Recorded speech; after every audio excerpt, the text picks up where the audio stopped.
Oke, cek. Assalamualaikum warahmatullahi wabarakatuh. Ya, kembali lagi di channel YouTube SMKIT Banitur Rahman. Masih dengan saya Arif Cahyo Pratama.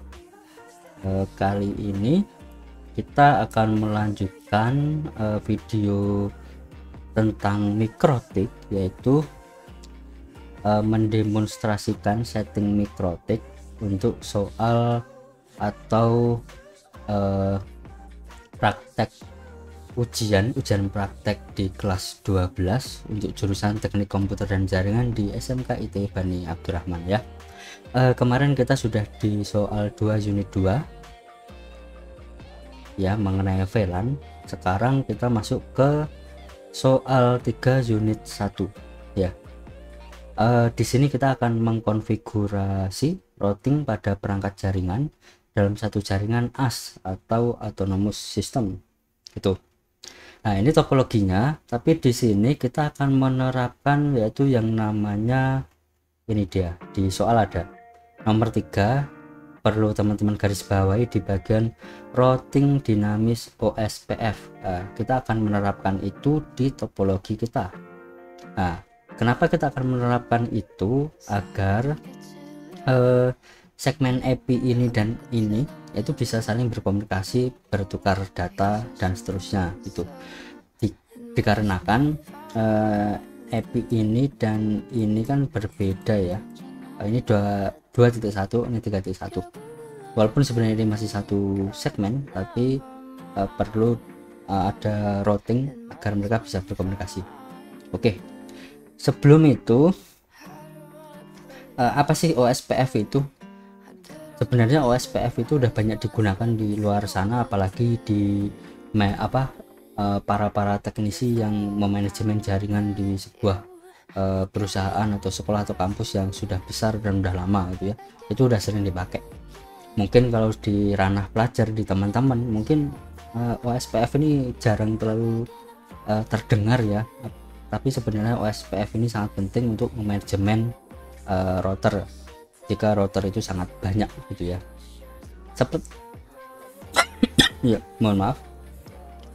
Seperti kemarin saat kita belajar mengenai Chapsman, nah itu kan untuk memanajemen AP atau access point. Nah, sekarang kita belajar lagi untuk memanajemen routernya lagi biar biar mempermudah gitu. Oke, kita masuk ke Word. Mana Word biar enak. Ini Word saya.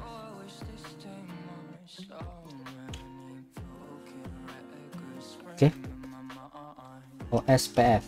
Nah, kepanjangannya apa? Kepanjangan itu open apa ini? Open source patch first. Nah, ini kepanjangan OSPF, open source patch first. Dan yang di sini yang akan digunakan yaitu routing dinamis ya. Routing dinamis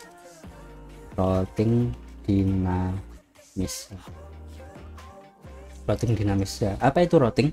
Routing adalah sebuah proses komunikasi ya antar interface atau antar alat. Kalau di topologi kan komunikasinya antar alat juga, yaitu interface router A dan router B nanti bisa berkomunikasi. Begitu juga di bawahnya, jaringan ini dengan jaringan ini bisa berkomunikasi. Itu mengenai routing. Dan berkomunikasi itu bisa diartikan juga proses memindahkan data atau paket data dari sumbernya ke destinasinya.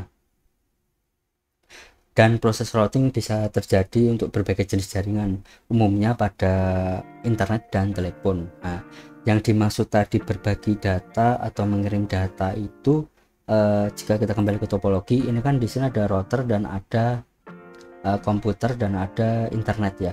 Jadi ya berbagi data dari internet, mengirim sumber internetnya ke sini dan ke sini agar dua komputer ini bisa mengakses internet atau browsing gitu. Dan untuk keperluan lainnya kan setiap karyawan ini pasti butuh komunikasi lokal, secara lokal ya. Bisa jadi dari komputer A mengirim file ke komputer B tanpa melalui jaringan internet. Jadi apabila jaringan internet tiba-tiba putus, mereka tetap bisa berkomunikasi dengan mengirimkan file datanya, mungkin file Excelnya, mungkin file Wordnya atau desainnya dan lain-lain gitu. Bisa juga bertelepon atau menggunakan VoIP, voice over internet ya. Itu nanti kita akan sedikit peragakan juga hasilnya setelah kita men-setting ini untuk chatting chat secara lokal menggunakan sebuah aplikasi yang nanti akan saya siapkan. Jadi walaupun nggak ada internet, komputer A dan komputer B atau karyawan A dan karyawan B ini bisa berkomunikasi itu.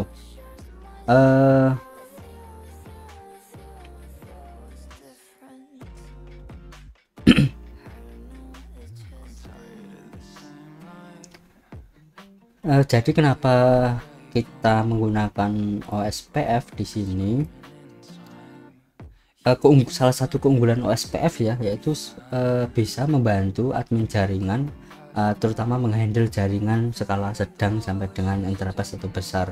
Jadi dalam memanajemennya atau mendistribusikan apa untuk komunikasinya itu bisa secara cepat gitu. Terus untuk cara kerja dari OSPF ini sendiri, setiap router yang telah mengaktifkan OSPF, jadi nanti setiap router ini akan kita aktifkan. Di sini ada 2 router ya, akan kita aktifkan OSPF-nya dan akan mengirim paket hello, namanya hello paket ke setiap router. Jadi hello paket itu bukan berarti kita ngirim pesan hello paket ke sini gitu ya, bukan. Nah, itu terjadi secara otomatis di sistem OSPF itu sendiri. Jadi paket itu akan dikirimkan dari router A ke B, begitu sebaliknya dari B ke A, agar mereka saling menerima dan mengetahui bahwa dua-duanya sudah mengaktifkan OSPF.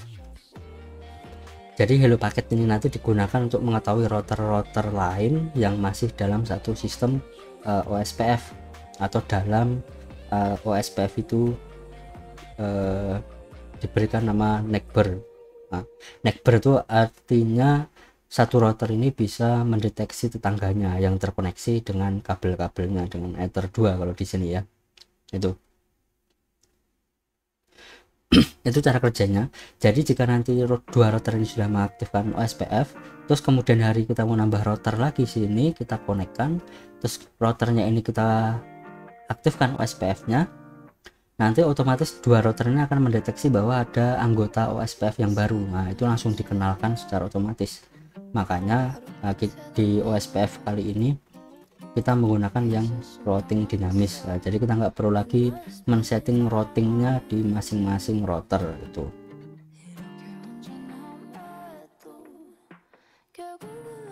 Gitu ya.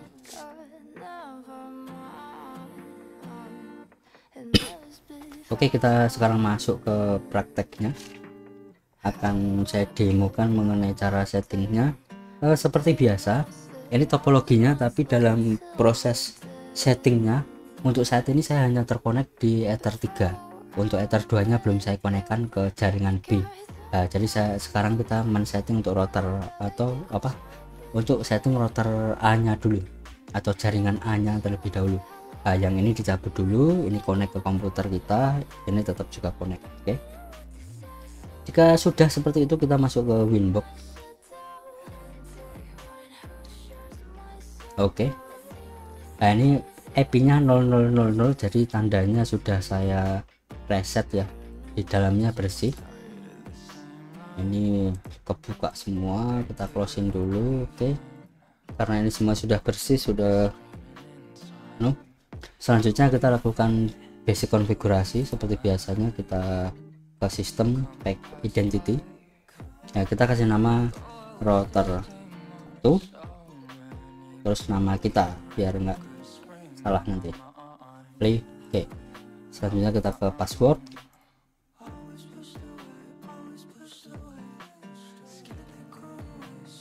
Nah, setelah sudah kita coba keluar, apakah sudah berubah. Oke, sudah berubah. Kita connect lagi, jangan lupa dimasukin, kita connect. Oke, kenapa setiap kali kita mau setting atau habis men-setting password ini ya, kenapa saya selalu keluar? Selain memastikan password itu terinput, saat kita sudah men-setting password, berarti seharusnya kita kan login menggunakan passwordnya. Masalahnya di awal tadi kan belum, makanya saya close terlebih dahulu, terus saya masuk lagi dengan login menggunakan password, biar settingan kita benar-benar tersave di dalam MikroTik itu.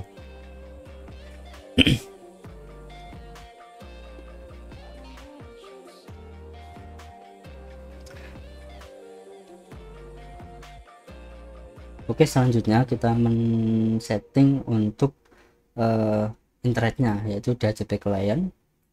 Kita tambahkan Ether 1 apply. Oke, sudah bound ya, kita sempitkan biar sudah bound, seharusnya dia sudah terkonek ke ping google.com. Oke, ya berhasil. Sekalian kita setting untuk firewallnya, firewall searching NAT, outnya di Ether 1, actionnya masquerade play. Oke, sudah.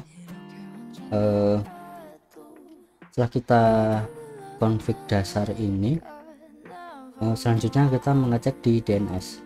Nah, ini jangan lupa, ini harus teman-teman hafalin. DNS ini bisa juga ditulis, kita tulis ya 8251 DNS 192.168.551, karena nanti DNS ini harus diinputkan di router kedua itu ya, agar router kedua bisa connect ke internet juga. Oke, sudah kita input. Terus jangan lupa allow remote request, nah, agar di bawahnya mendapatkan internet apply. Oke, setelah sudah, kita sekarang ke address list. Salah klik, mohon maaf. IP address, kita bikin IP untuk Ether 2 nya. Ether 2 kan nanti yang akan mengarah ke router 2 sebagai istilahnya untuk routingnya. Di sini kan IP nya 10.10.1 ya, kita inputkan Ether 2 10.10.10.10 Ether 30. Oke, juga sudah upload. Oh, salah guys, kelebihan. Nah, karena angkanya sama semua, cuma 1010, jadi kadang-kadang lebih. Oke, jika sudah, kita lanjut untuk input ke Ether 3 nya, yaitu yang ke PC kita. Kita tambah 192.168.2.1 Ether 24 Ether 3 beli. Oke, nah setelah sudah, kita bikin DHCP server untuk Ether 3 biar distribusi IP kita ke komputer otomatis ya. Walaupun di soal nanti tertulis, mana soal, nah ini soal tertulis nih, untuk staf komputer diberikan IP statik supaya sesuai topologi ya. Nanti kita akan berikan juga IP statik di komputer kita, yaitu 2.1. Tapi untuk konfigurasinya di router-router kita pakai DHCP server saja. Oke, kita lanjut ke IP DHCP server. Kita tambah DHCP setup untuk Ether 3. Next. Oke. Nah, pastikan PC sudah mendapatkan internet. Kita coba cek pakai CMD IP config al. Nah, dia sudah mendapatkan IP 250 ya. Coba kita tes ping di oogele.com. Oke, bisa. Coba kita tes ping smkitbadra.sch.id. Oke, bisa juga ya ngeping ke website sekolah kita. Oke, berarti sudah.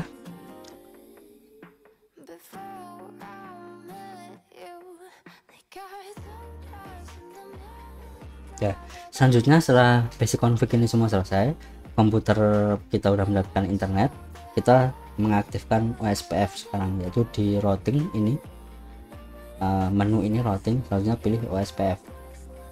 Semuanya saya close dulu ya. Nah, di OSPF ini banyak sekali menunya ya teman-teman, tapi kita cari menu instance. Nah ini, terus di bawahnya kita klik 2 kali, kita di bagian router ID nya kita berikan router ID 10.10.10.1. nah sesuai di ini, tapi ethernya nggak usah, cuma IP nya saja. Itu setelah sudah, bagian redistribute default route nya ini jangan lupa dipilih always as tab 1. Nah ini fungsinya buat apa? Fungsinya untuk agar nanti internet dari router A bisa didistribusikan ke router B gitu ya. Internetnya bisa di sharing ke router B itu. Kenapa harus dipilih ini? Langsung apply, oke. Nah, selanjutnya kita ke network, sebelahnya nih, sebelahan. Ini kan yang tadi, sekarang ke network. Nah, setelah itu kita tambah, kita akan menambahkan jaringan-jaringan kita yang ada di router 1 agar nanti dikenali di router 2, yaitu kita buka addressnya untuk contekan ya, kita taruh di atas. Jadi yang kita perlu tambahkan yaitu yang network untuk di ether 2 dan 3. Nah kita pertama tambahkan ether 2 ya, yaitu 10.10.10.0. ethernya tetap ikut 30. Nah apply, oke. Terus kita tambahkan lagi untuk yang lokal, jaringan lokalnya 192.168.2.0 ether 24. Apply, oke. Nah sudah. Nah ini untuk mengaktifkan OSPF seperti ini, sangat simpel ya, cuma 2 menu. Terus selanjutnya, agar nanti sub router itu bisa kita akses melalui satu komputer ya, kita tidak perlu memindah kabel, kita aktifkan namanya Romon di tools Romon. Nah ini kita enable saja, satu apply, oke. Nah, nanti biar router A ini yang saat ini kita setting ini bisa kita akses melalui router B. Tuh. Oke, jika sudah, sekarang kita pindah ke router B. Oke, kita pindah ke router B.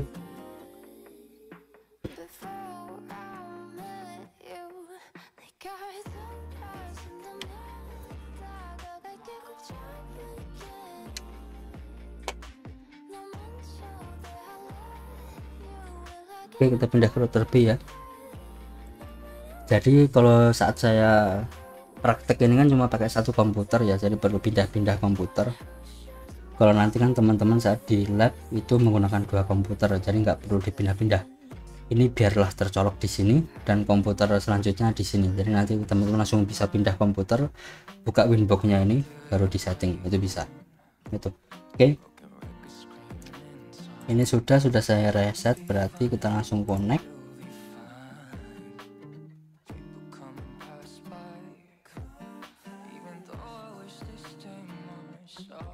Ya bentar, connect ya.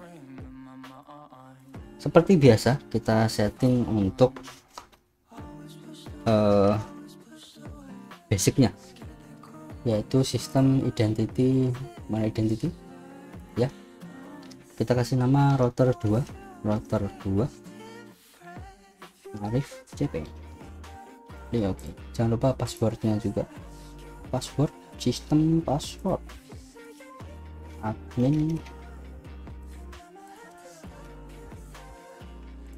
Oke, kita coba keluar, kita masuk lagi, connect. Oke, udah. Langsung kita sebelum setting yang lain kita aktifkan Romonnya terlebih dahulu. Romon enable apply, oke, udah. Selanjutnya kita langsung masuk ke IP address. Nah karena ini router 2, jadi router 2 nggak perlu basic config seperti DHCP client dan lain-lain ya. Kita langsung masukin IP nya. Pertama kita masukin IP yang 10.10.10.2 Ether 30 di Ether 1. Nah seperti topologi ya. Nah ini 10 10 2 30 di Ether 1 ya. Ini setelah sudah apply oke. Selanjutnya kita setting untuk jaringan lokalnya yang ini 192.168.31. Nah itu ya. Mohon maaf kalau sedikit blibet 192.168.3.1 Ether 24 di Ether 2 apply oke. Nah jika sudah, yang tadi saya bilang DNS nya ini harap diingat-ingat. Nah saat ini kita masuk ke IP DNS, terus kita masuk ke server di sini. Nah ini kita isikan DNS tadi 192.168.51. terus allow remote requestnya juga dicentang apply oke.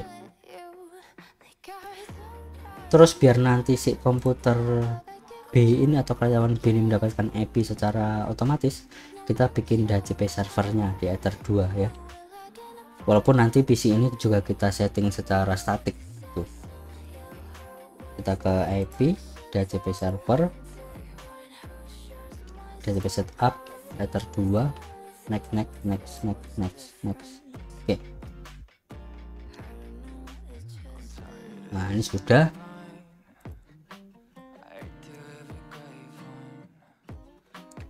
Jika sudah, selanjutnya kita tes komputer 2 apakah sudah terkonek ke internet. Oh belum ya, karena OSPF nya belum kita aktifkan. Nah selanjutnya kita aktifkan OSPF nya yaitu ke IP ke routing. Mana routing? Nah ini routing OSPF. Terus kita ke instance lagi, ke instance ini kita klik 2 kali. Ngekliknya bisa di mana saja ya, ini bisa di sini, bisa di sini, bisa di sini. Name-nya dibiarin default, router ID-nya kita isi 10 2. Nah, sesuai di topologi yang ini 10 10 10 2. Setelah itu untuk thread distribute-nya tetap never, jangan dirubah. Apply oke. Nah setelah itu kita ke network, sampingnya kita tambahkan lagi untuk yang Ether satunya. Nah, ini 10 10 10 0 play oke. Kita tambahkan lagi untuk yang jaringan lokalnya 3 0.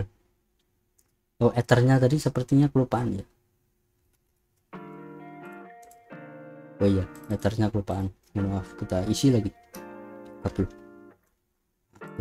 Oke ya, ini sudah. Sekarang kita cek di IP Protes. Nah dia akan mendapatkan satu routing yang namanya itu DAO. DAO itu artinya direct aktif OSPF. Nah dinamik aktif OSPF ya, yang berarti itu rule routing ini ditambahkan secara otomatis oleh protokol OSPF. Jadi kita sudah terkoneksi oleh 10.1 ya di Ether 1 ini. Selanjutnya kita cek router pertama. Nah, caranya untuk, kan kita sekarang di router kedua atau di PC kedua gitu ya. Bentar saya sambungkan dulu.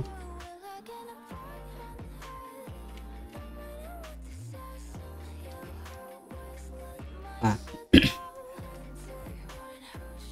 min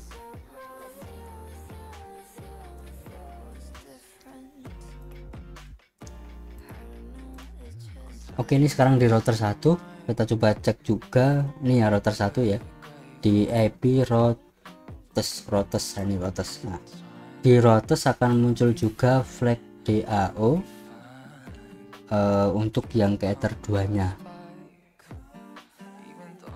itu. Oke, terus untuk cara mengakses router kedua kita bisa pilih new winbox, selanjutnya kita isi passwordnya admin, setelah itu klik connect to Roamon. Nah setelah itu akan muncul yang satunya, nah itu kita klik connect.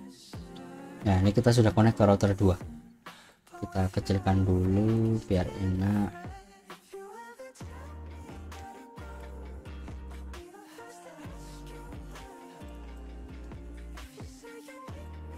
Nah ini router 2, ini router 1.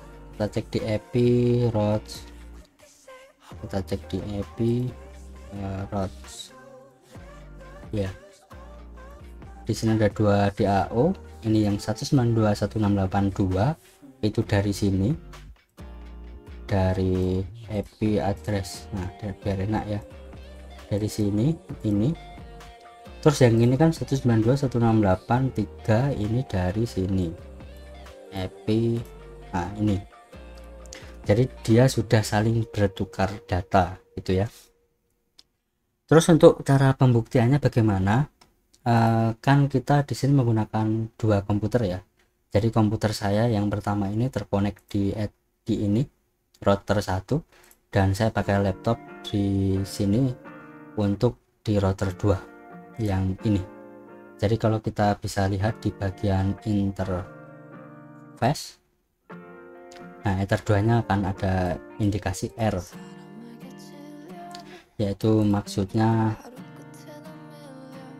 ada yang terkoneksi ke Ether 2, dan kalau di sini pasti dia di Ether 3.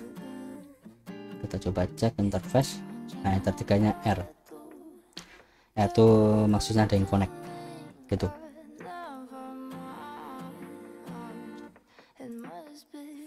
Oke, saya cek dulu laptop saya mendapatkan IP berapa, atau komputer 2 ya, seperti biasa CMD IP. Di layar nggak akan muncul, di sini nggak ada ya karena beda PC, jadi tidak bisa saya tampilkan ke video, tapi cara ngeceknya sama, IP config all. Nah laptop saya atau komputer 2 mendapatkan IP yang ini, tapi 192.168.3.1. kita coba tes pakai CMD, kita ping apakah sudah bisa berkomunikasi antar komputer. Ping 192.168.3.254. Oke, sudah bisa berkomunikasi ya. Begitu juga jika kita mendapatkan IP berapa, kita cek lagi. Kita mendapatkan IP 2254. Begitu juga jika saya lakukan ping di laptop 192.168, lakukan ping di komputer 2 ya 192.168.2.254, dia juga bisa melakukan ping. Jadi antar komputer sudah bisa berkomunikasi atau bertukar data seperti itu. Jadi itu kemudahan kita menggunakan OSPF ya. Jadi walaupun komputer itu beda segmen, komputer pertama di 2 ini ya, di 2 192.168.2.1, terus komputer kedua di 3 192.168.3.1, tapi mereka tetap bisa berkomunikasi. Kita coba tes internetnya apakah sudah bisa beneran. Google, oke sudah bisa. Kita cek juga di komputer 2 untuk internetnya. Google, oke bisa juga. Terus sekarang kan komputer masih mendapatkan IP secara dinamis. Kalau berdasarkan soal kan harusnya statik ya, jadi sekarang kita rubah IP nya menjadi ini. Nah tadi kita sudah ngecek, berarti default gateway nya jangan lupa 21, DNS servernya bisa menggunakan 21 atau 51. Oke, kita praktekkan seperti biasa ke kontrol panel. Oke, network. Setiap komputer beda-beda ya, kalau Windows 7 juga beda, tapi saya rasa teman-teman bisa lah. Properti ini yang version 4. Nah, kita isikan 192 168 2 berapa, 22 ya, 22. Default gateway-nya 192 168 2 1 ya, 21. Untuk DNS nya 192 168 51. Oke, close. Nah, dia akan keluar semua karena IP nya kita rubah. Nah, tapi connect kembali tetap ya di router 1 router 2. Kita tes apakah tetap berjalan internetnya. Google. Oke, berjalan ya, seperti itu. Selanjutnya di komputer 2 juga kita setting untuk IP nya secara statik.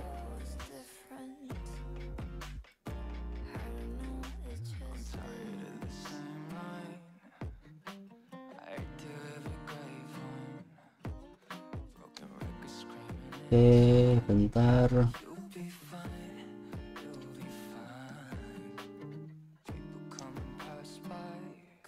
IP-nya yaitu kedua.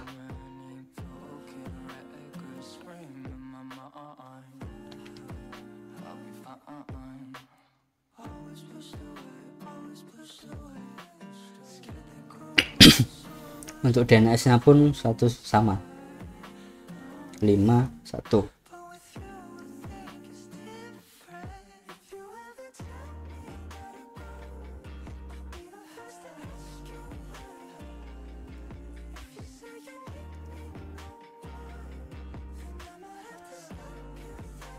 Oke, sudah ya, sudah terkonek ke internet juga laptop saya atau komputer yang ini. Coba kita tes ping lagi, 192 168 32. Oh, pingnya belum, mohon maaf. Nah, bisa ya. Begitu juga dengan lab komputer kedua, jika kita lakukan ping ke IP komputer pertama,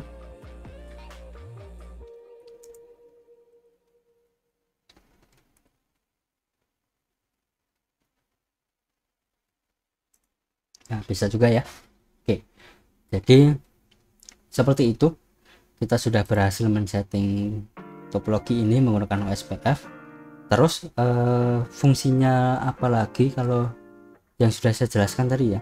Jadi kita bisa berkomunikasi antar lokal, jaringan lokal. Jadi di sini saya sudah punya aplikasi.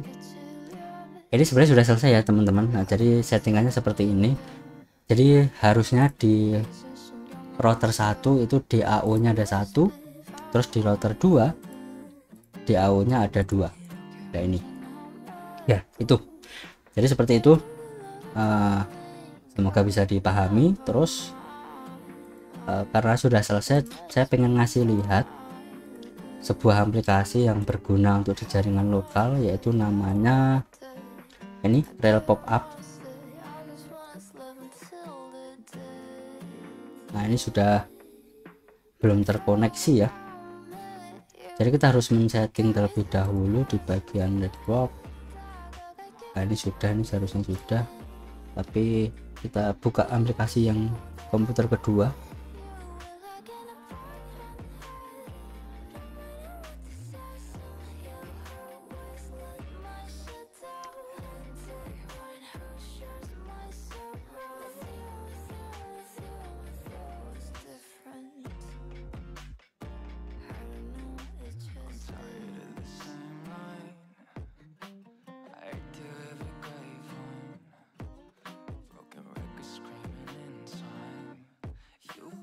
Oke, sebentar.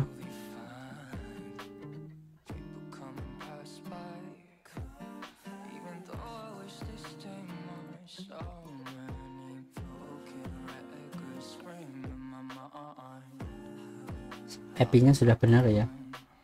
ya 32 22.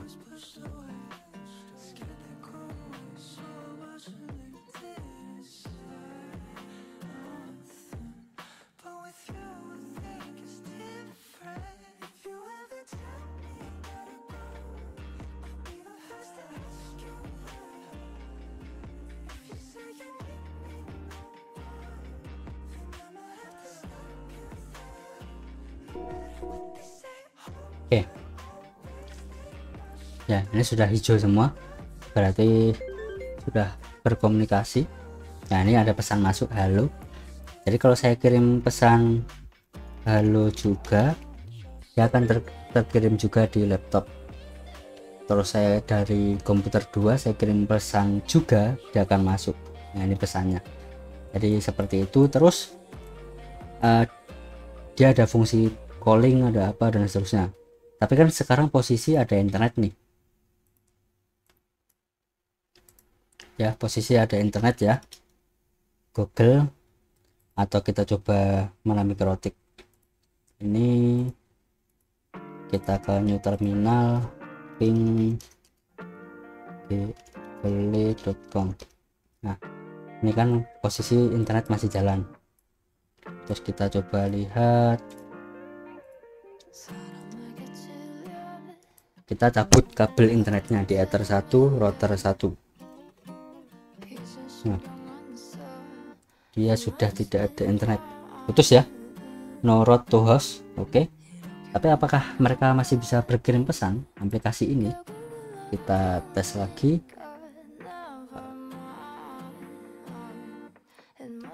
Tuh, tetap masuk ya, walaupun tidak ada internet tapi tetap bisa berkomunikasi. Ini juga terkirim. Oke, kita jawab oke. Nah, dia juga masuk ya. Oke, terus kita coba kirim gambar juga bisa ya teman-teman.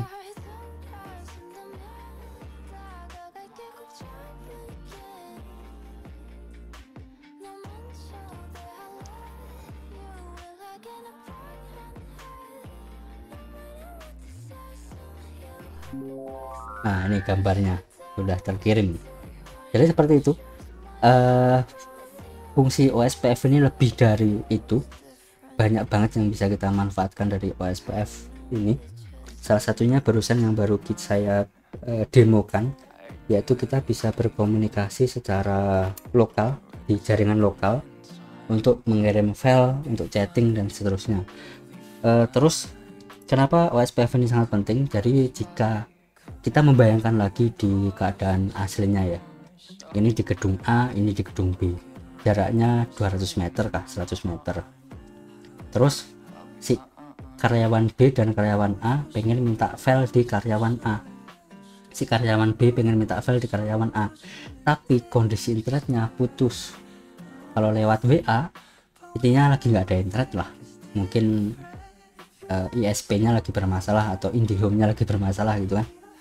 Jadi bagaimana jika kita ada aplikasi ini dan jaringan kita sudah terintegrasi dengan OSPF, ya sudah, karyawan B tinggal chat melalui aplikasi ini, nanti di komputernya itu kalau ada speaker dia akan bunyi kling-kling, nah gitu, baru dia balas oke, siap. Nah, jadi gitu, walaupun nggak ada internet tetap bisa berkomunikasi secara lokal atau jaringan lokal itu ya, itu salah satu kemudahan menggunakan OSPF untuk jaringan skala besar. Karena kalau sudah gedung A, gedung B itu udah gede, apalagi satu gedung lantainya 20, komunikasi antar gedung lantai 20 ke lantai 5 kan kalau mau turun kan capek ya kalau nggak ada internet, mau WA-an nggak ada paket, nggak ada internet juga. Nah, kalau ada OSPF plus kita memiliki aplikasi ini, nah itu bisa ya. Terus nanti mungkin akan saya buat video tersendiri mengenai cara bagaimana menggunakan aplikasi ini dan menginstalnya plus men-setting, nanti akan saya buat untuk pengetahuan kita bersama saja gitu ya. Oke, mungkin seperti itu. Jika ada yang masih perlu ditanyakan silahkan kirim di kolom komentar ya. Sebentar lagi video kita ini akan selesai karena kita sudah di soal 3 unit 1, tinggal satu soal ya. Sebelumnya terima kasih jika ada salahnya itu dari saya sendiri. Semoga bermanfaat. Saya akhiri. Assalamualaikum warahmatullahi wabarakatuh.